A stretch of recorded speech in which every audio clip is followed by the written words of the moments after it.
those situations that the cows are telling us that something's going on beyond those warning signs and lab results that we get back, then we're probably going to take some action of some kind.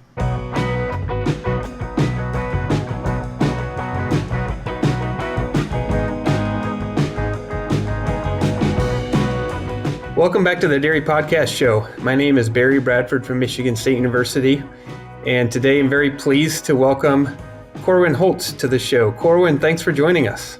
Pleasure to be here. I appreciated the invitation. So Corwin, you're joining us from upstate New York.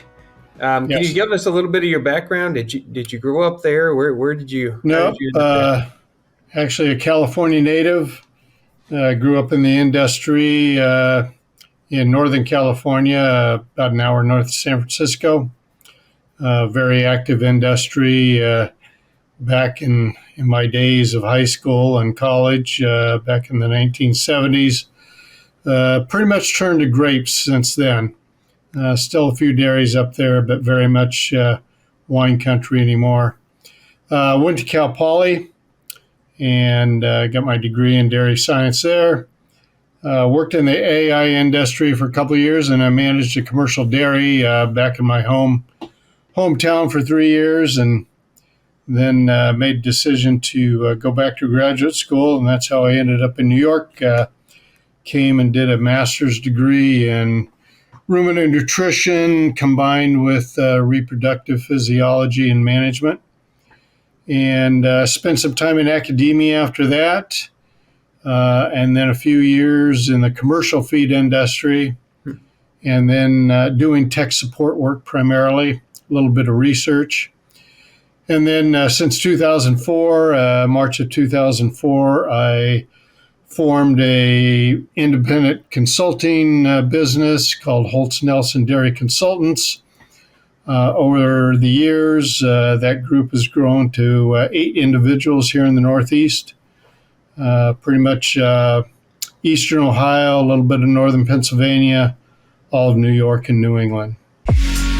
Your cattle are constantly threatened by the exposure of mycotoxins in feed. Now you can know if mycotoxins are present in your feed and what you should do about it.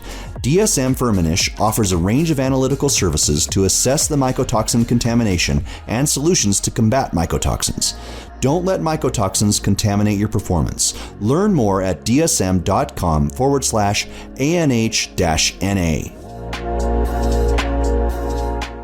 Had a lot of experience over the years. That's pretty neat. Seen a few different things. It's been a great career. And how do you describe your role today within that group? I assume you're mentoring some of the younger members. Yeah, I'm slowly gotten to the edge where I'm slowly phasing out to some degree. I still have some active clients that I work with day to day. Do some mentoring, especially over the last 2 to 3 years. Have handed some of my herds off, my clients off to some of the younger generation in the group, but still very active, keeping busy with it. Retirement for some people is completely shutting it down. Not for me. So still keeping active on a day-to-day basis. Good for you. And I'm just curious because, different nutritionists handle this differently. What's your typical approach to working with a herd? Are you stopping in once a month and touching base beyond that, or how do you? Depends on the herd. I'd say my visits are probably closer to every 2 to 3 weeks. Mm-hmm. I have a client in Ohio, just travel situation there.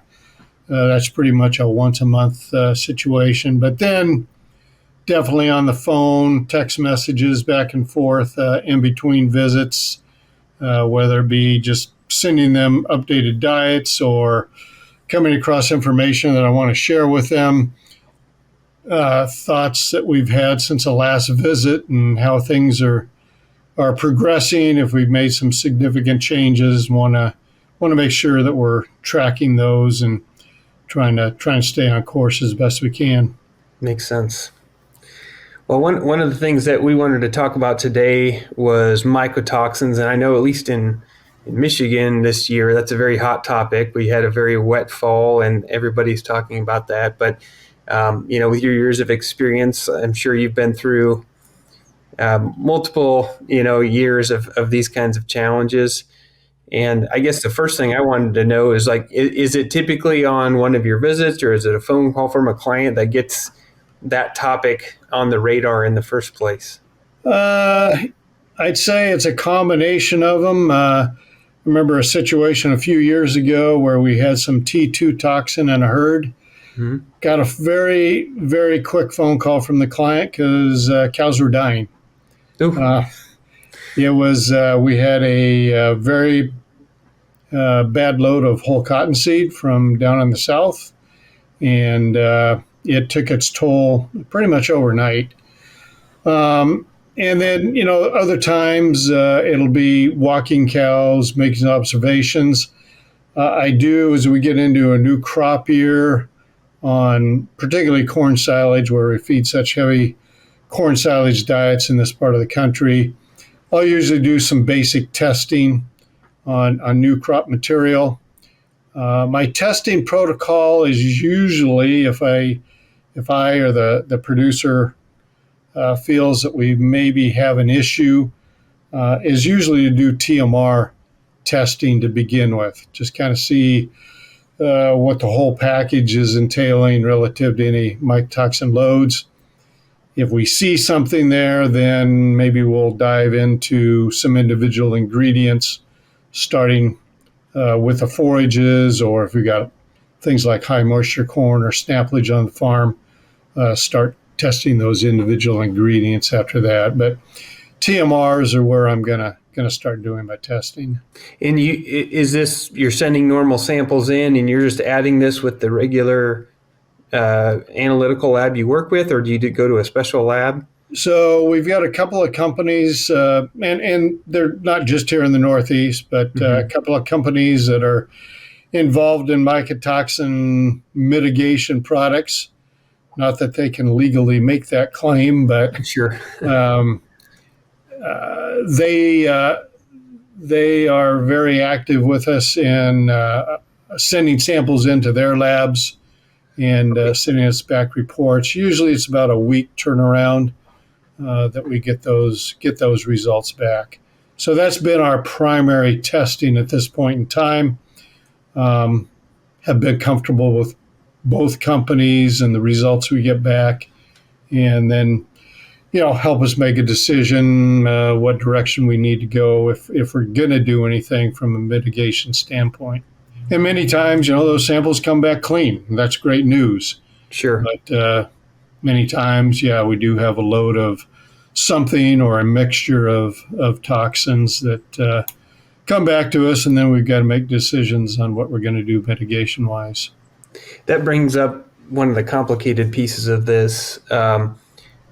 So I suspect you're like me. I more or less, for an initial review, I'm going to trust the sort of green, yellow, red signs they put on the different toxins they've analyzed to sort of see if it's a problem.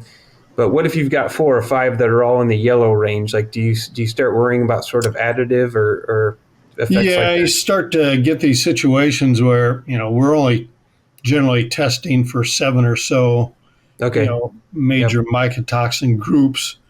We know that there's 100 more out there potentially that could be part of the stew that's in that TMR in an individual feed. If I get all those yellows like that, then it's going to be a matter of what are the cows telling us.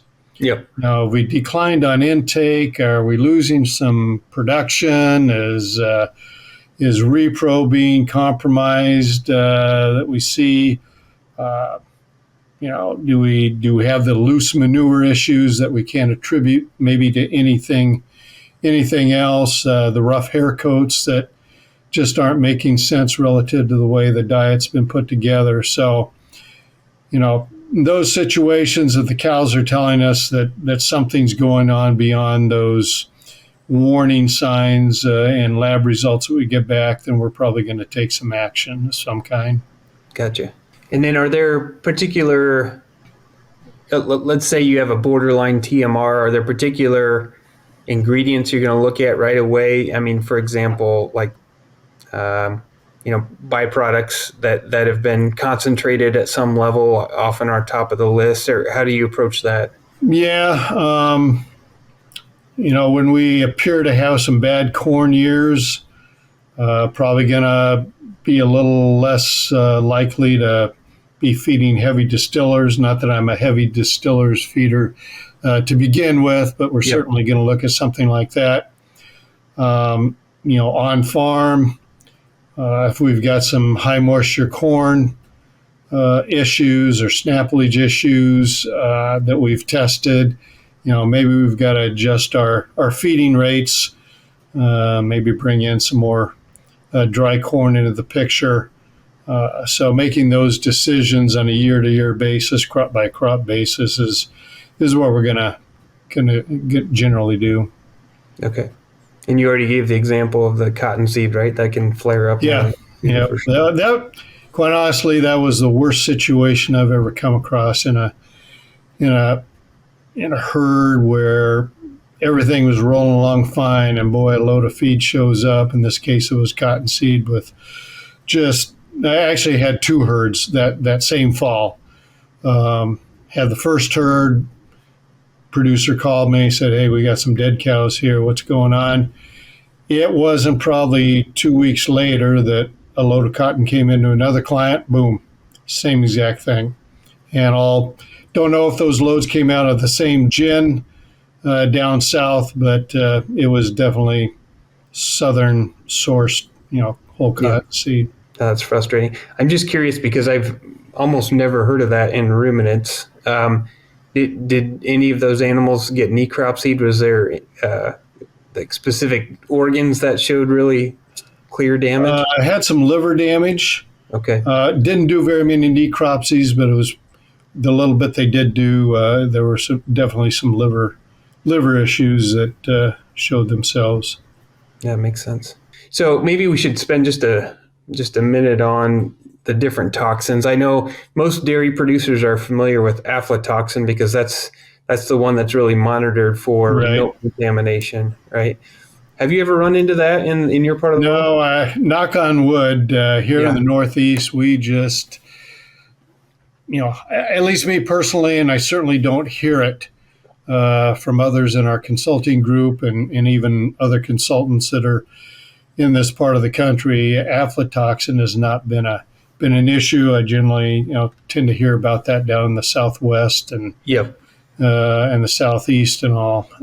So no, that's one that we have never, fortunately, had to deal with.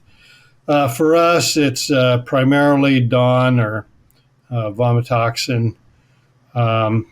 Some T2 occasionally, like say the cotton was the worst one I'd have ever come across, but we've had some smaller T2 levels in some other situations. Zearalenone is the other one that pops up in our part of the world, and we definitely, if we've got these high zearalenone levels, then we're going to see it in repro performance fairly quickly. Start to physically, if it's really severe, start to see some swollen vulvas and other signs that zearalenone brings about, and then just start to see reproductive performance relative to preg rates, conception rates, et cetera, dropping off. Okay, and you can see that within weeks, you think? Yeah. It'll take a little bit of time, but get a test back. You got the high zearalenone level. You're going to potentially be dealing with some repercussions if we don't try to mitigate it in some manner. Okay, so we've kind of talked through some of the strategies that you take if you run into some contamination issues, but probably the hardest situation, and I know I've dealt with this once or twice, is if you've just got a really rough crop year and essentially all of your homegrown forage is contaminated, right? And so you can't, I mean, short of pulling in tons and tons of expensive forage, it's pretty hard to completely cut that out of the diet, right? And you have to feed it at some Yeah. point. Yep. So, yeah, where do you go there? That's the trickiest part. Then I think it's a matter of, okay, what's showing up? There are some products out there from different companies. I think it's a matter of looking at the research they have, seeing what appears to be impactful as far as certain toxins go relative to their product and research. I think it's very wise to try to get these companies to get you some independent research they've done with their products, so you kind of know what kind of efficacy you are hoping and might expect if you're going to put them into a diet. You talk about a terrible year. I don't recall what year it was, but this is probably 10 or 12 years ago. We had a very poor crop year, and I remember one consultant, the only way they got things calmed down in a herd was almost 50 cents worth of binders and mycotoxin products going in. I just, Wow, per cow. I was using some, but I wasn't anywhere close to 50 cents a cow a day. That was pretty amazing, but it's kind of the cocktail they felt they had put together to try to calm things down. That's wild. Yeah. So you said binders. Let's just touch on that. Probably most people are familiar with that, but when most of us refer to binders, we're talking about clay products, typically bentonite clay, correct? What's your take on that? And those are very effective on aflatoxin. Yep. Which we don't, as I said, we don't deal with a great deal right. in this part of the country. Generally, if it's not a extremely high level, but I feel that the cows are telling me something, that's the first place I'm going to go. Is just we'll throw some bentonite in there.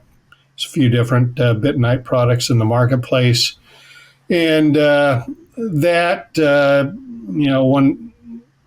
of these products have some aluminosilicate in them too, along with the clay. And so, that's kind of the first place I'll start if I've just got a low level, but the cows are telling me that, hey, something needs to be addressed here. After that, if we are getting the responses that we're expecting, then I'm going to look at some other products in the marketplace that tend to have some other compounds in them that these companies have researched, and not only they're a binding or absorbing compound, but they may have some enzyme activity to them and some other properties that are maybe going to address a little wider variety of toxin issues that might be in the mix in a herd. Okay. Yep. And I think you alluded to this before. It's probably worthwhile for people to know, but basically because of the regulatory structure in the U.S., it's very difficult, if not impossible, or at least financially infeasible for a company to demonstrate the evidence needed for FDA to approve, for them to have a claim that they can mitigate mycotoxin issues, correct? They are, what you generally see is they are flow agents. That's why they go into a feed mill as a flow agent. But yeah, you're exactly right. There is no FDA approved binder, absorbent, whatever you want to call it, here in the U.S. And I think it's very limited over in Europe. I know they've got a little bit of approval on some things there, but here in the U.S., nobody can make a mycotoxin mitigation claim unless they want to get their hands slapped by FDA. So these different levels of interventions you've talked about, and you talked about an extreme one where someone else feeding a herd was spending maybe up to 50 cents per cow per day. But correct me if I'm wrong. You look at the prices a lot more than I do. The typical bentonite product, you're looking at 2, 3, 4 cents a cow a day, something Yeah, like probably 4 to 6 cents a cow a day. Yep. And then as you get into some of these multiple compound products, generally going to run in the 8 to 16 cents a cow a day is what where my costs typically end up landing on those quote specialty products that are in the marketplace. And how do you talk through that with the producer? I mean, some of them I'm sure just trust you to make the right decisions, but we're in a low margin environment right now. We often are. An extra 15, 20 cents per cow per day is not a trivial cost. How do you justify that, that there's going to be a return on that investment? Well, I think it's a matter of getting the producer to understand on two different levels. Hey, this is the test we got back. This is what the analysis is showing us. We've got something here. And, then what are the cows telling us? Have we lost some milk? If we've lost, a couple of pounds of milk, I can pay 15 cents and, justify it pretty quickly to help get that milk back. Yep. One thing I've always, really emphasized in my nutrition work, and I think most all consultants do, is just overall cow health. As you well know, on the farm, we can't measure immune function very easily. Yep. But we can certainly walk cows and get a very good sense of, are these cows healthy, or is something just, not right? I go back to the rough hair coats or just eyes and ears that just aren't looking right in a herd-wide basis. Something's impacting them immune function-wise, and as a result, we're dealing with a situation where potentially losing productivity, maybe repros are going to be compromised down the road, and we've just got a herd that is just not as healthy as what we're accustomed to. And I think once a producer, they know their cows, they see it, and that's not the direction they want that herd going by any means. Yeah. So they're pretty open to, okay, we've got to give something a try. In most cases, if we get the right clay or some of these other products into them, we can see a pretty quick turnaround. I'd say within 1 to 2 weeks. So it's not something that we have to wait months for to see if we're going to, get a change in the herd and get a response from the intervention. So I think from that standpoint, it's a pretty easy discussion in most cases with producers who know their herd of cows, know what they look like when they're milking well, when they look healthy, and if things aren't there as they're accustomed to, then discussion's pretty easy, actually. Okay, I like that. As excited as everybody is about digital agriculture, and there's lots of place for that. There's still a lot of value in being able to see a cow, right, and to notice those changes. Yeah. Absolutely. Whether it's the way we put a diet together or a mycotoxin issue or whatever, as we all say in this business, the cows are the final answer. Yeah. And, that's what the producer is concerned about. And like I say, they know their herd of cows and they know when they're not right. So then what about on the backside? So let's say you invest, 10 cents a cow a day in some additives to try to mitigate an issue. Maybe you do, maybe you don't know the source of the feed that's bringing a lot of the mycotoxins.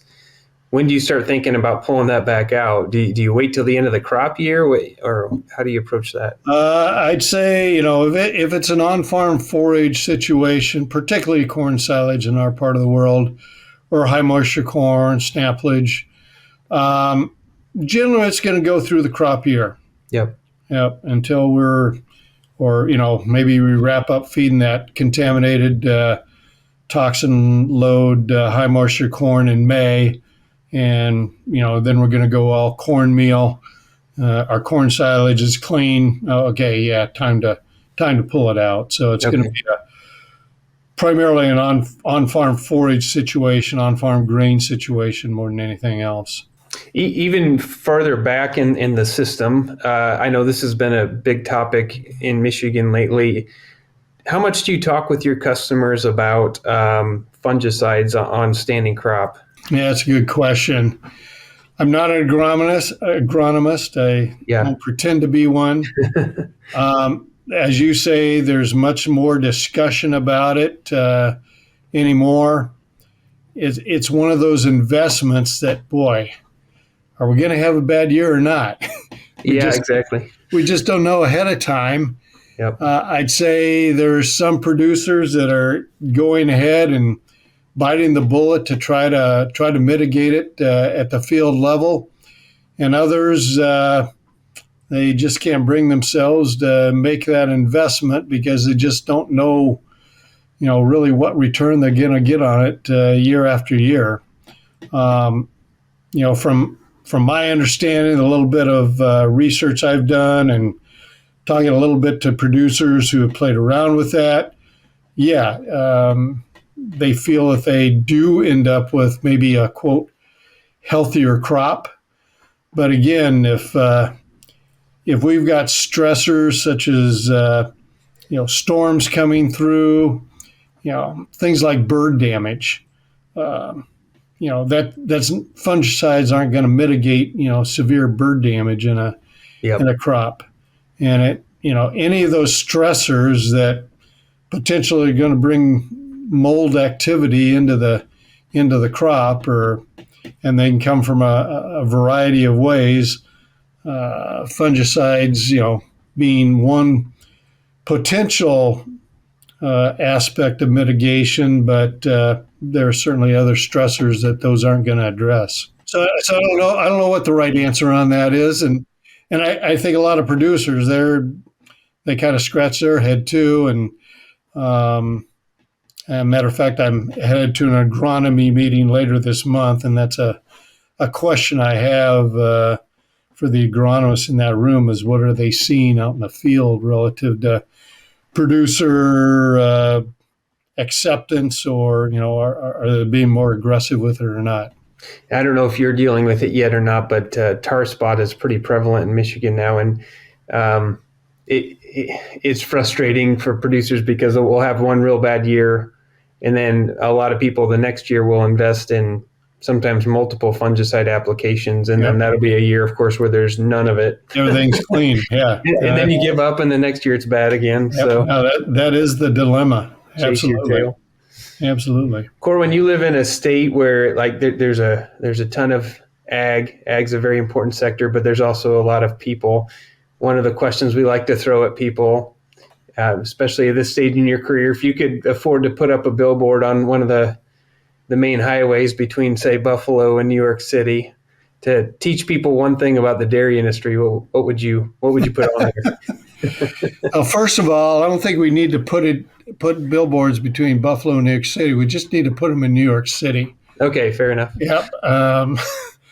So much of our ag policy is fought in Albany and really impacted by downstate New York City politicians. And I belong to an organization that does a lot of lobbying in Albany for ag related issues, and it's a constant battle. But we've got some great producers here in the Northeast that do a lot of public speaking, or they're on TikTok or whatever social media might be that try to deliver a very positive message.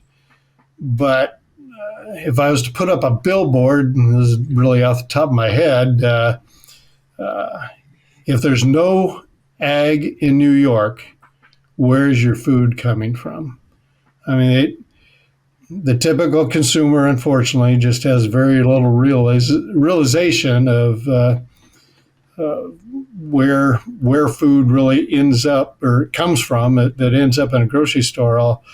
I'll never forget my father going to a California Milk Board hearing one year, and a consumer advocate was up testifying, and I can't remember exactly what the issue was, but if you get this law that you're proposing, you're going to really decimate, agriculture. In this case, it was the dairy industry as far as getting milk to the consumer.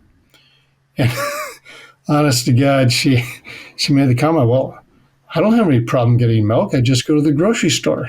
Oh my goodness. Just a complete, no sense of the real world and where food comes from by any means. So, yeah, it's a battle, and I'm sure, California is fighting their battles. Michigan's fighting their battles. You get in our case, the downstate politicians that we constantly do battle with. We've actually had here in New York politicians make the comment that if there wasn't a single dairy in the state of New York, they'd be fine with that. Scary, very scary. Yeah, I'm looking out for number one. Yeah. It's time for our famous three. When it comes to raising healthy animals, you need more than the right solutions. You need the right partner who brings decades of industry expertise and a global team to put that knowledge to work for the advancement of your operation. At Phibro Animal Health Corporation, we are proud to work with you as your trusted partner. Okay, well, we've got our three famous questions we throw at everybody. I'm looking forward to your answers here, Corwin. So our first one is, what is your go-to dairy book or resource that you like to turn to?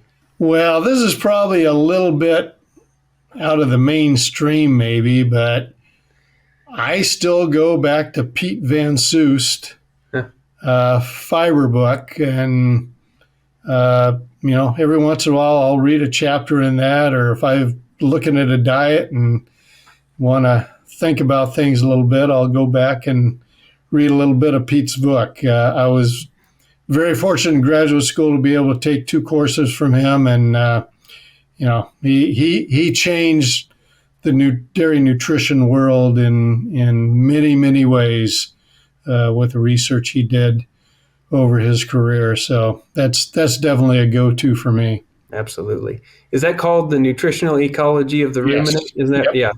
Yeah, correct. Classic book. Great. Yep. Okay. Now, I think that's the first time I've gotten that answer. That's good. What about, this one's really broad. What's your favorite book or resource outside of agriculture? Oh, boy. For pleasure reading, I'm a mystery reader. I mean, that's what I enjoy is reading mysteries. And then for my wife and I, we do a lot of traveling. So, just scouring the internet and scouring travel books and all to kind of see where our travels want to take us next. Sounds great. Do you have a favorite mystery author? Probably Baldacci. Yeah. Oh, yeah. Yeah. Last question. In your opinion, what sets successful dairy professionals apart from those who are less successful? They are good cow people, but even better business people. Producers that I work with that I see now and I view as being here in the next, for their careers, they have a top line, and that is profit. But profit done in the right manner. I think this labor issue is becoming more and more critical. I just heard a speaker the other day, a very successful producer from the Southeast, and creating the right culture for labor on a farm. It's not easy work at times, but if you can create the right culture, make them part of the team, then things are going to move in the right direction. And good cow people they're hard to find, but boy, when you find them, they are worth their weight in gold. Some of the producers I work with, I've been blessed to be around some very, very good herds people that, cows are number one. That's their main focus day in and day out. Healthy herd leading to high productivity, high repro. Combining the cow part of it, but also very much so the labor and business part of it to to move the whole operation forward. I remember a very successful dairyman here in New York many years ago when I was on the faculty at Cornell. He said, if I don't grow 10% per year in some manner, might be herd size, might be profitability, might be another aspect of my operation, but if I don't grow 10% per year, I'm falling behind. And I've always remembered that comment from him and felt that was probably a very wise business philosophy to have. Yeah, that is good. Yeah, like you said, it may shift year to year what the focus is, but right. You have to have that Right. growth mindset. Well, Corwin, as always, I've enjoyed the conversation with you. You've got a lot of great insights and experience, and thank you for sharing it with everybody on the podcast today. No, my pleasure. I appreciate being asked, and hopefully something can be taken away from this for some other producers out there and maybe some other consultants also. No doubt, for sure. Thank you. So this has been another episode of the Dairy Podcast Show. Thank you for joining us. And if you haven't subscribed yet, don't forget to hit that button so you don't miss the next episode. We'll see you next time.